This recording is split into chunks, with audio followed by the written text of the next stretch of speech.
देखिए 2 तारीख को यानी 2 अगस्त को एसएचओ बागबड़ा को सूचना मिली कि थाना क्षेत्र बागबड़ा के अंतर्गत गांव है रतनपुर कला। वहाँ एक प्राथमिक स्वास्थ्य केंद्र है, उसके गेट पर एक आदमी मृत अवस्था में पड़ा हुआ है। इस सूचना पर तत्काल एसएचओ और सीईओ और अन्य अधिकारी भी मौके पर पहुँचे और हमारी जो फुल यूनिट की टीम है वो भी मौके पर पहुँची। वहाँ से हम लोगों ने देखा कि एक व्यक्ति वहाँ पड़ा हुआ था, उसको तत्काल वहाँ से हम लोगों ने शिफ्ट किया और उनके बारे में जब छानबीन की गई तो पता चला कि इनका नाम रिंकू सिंह है और रिंकू सिंह जहाँ पे इनकी बॉडी पड़ी हुई थी उसके बगल में इनके ही रहने वाले हैं। इसके बारे में छानबीन की गई और हम लोगों ने फटाफट उसमें जो भी उनके पिताजी की तरफ से एफआईआर दी गई उसमें हम लोगों ने मुकदमा पंजीकृत किया और उसमें कार्रवाई शुरू हो गई। उसमें हम लोगों ने इन्वेस्टिगेशन शुरू किया। इनफैक्ट उसमें किसी व्यक्ति को नामजद नहीं किया गया था, अज्ञात में मुकदमा पंजीकृत हुआ था।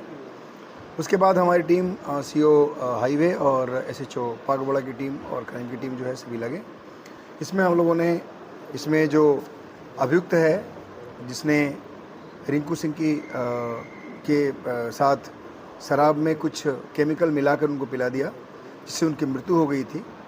उस व्यक्ति को हम लोगों ने गिरफ्तार किया। उसका नाम अरुण सिंह है और उसकी निशानदेही पे कुछ केमिकल्स और कुछ बोतल्स ये सब चीज़ें बरामद हुई हैं। जब उससे पूछताछ की गई तो उसने अपने इस घटना का मोटिव बताया कि वो बेसिकली जो रिंकू सिंह है मृतक,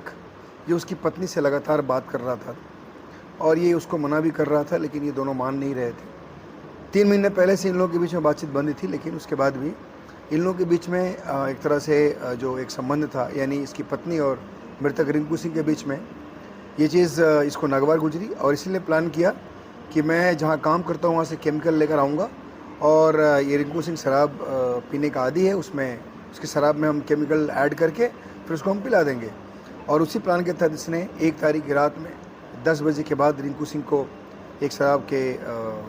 का 8 PM का बोतल ले आया, उसमें उसने केमिकल ऐड किया और ऐड करने के बाद उसने उसको पिला दिया, जिससे वो उसकी अगले दिन तक जब उसकी डेड बॉडी मिली तो उस समय वो मर चुका था। तो इस प्रकार ये अरुण जो है और अरुण और जो ये रिंकू है, ये दोनों ममेरे फुफेरा भाई हैं। यानी रिंकू जो मृतक है वो अरुण का फुफेरा भाई है और अरुण मृतक के मामा का लड़का है। जो अरुण है ये लोग पहले कहीं संभल के रहने वाले थे, बाद में रतनपुर कला गांव में आकर शिफ्ट हो गए थे, तो दोनों ही आसपास में ही रहते थे, इन दोनों का घर आसपास में ही था। तो इस प्रकार हम लोगों ने इस जो जहरीला पदार्थ खिलाकर रिंकू सिंह की हत्या की गई थी उसको हम लोगों ने अभी वर्कआउट किया है और जो मुलजिम है उसको हम लोगों ने अरेस्ट किया है और जो चीज़ें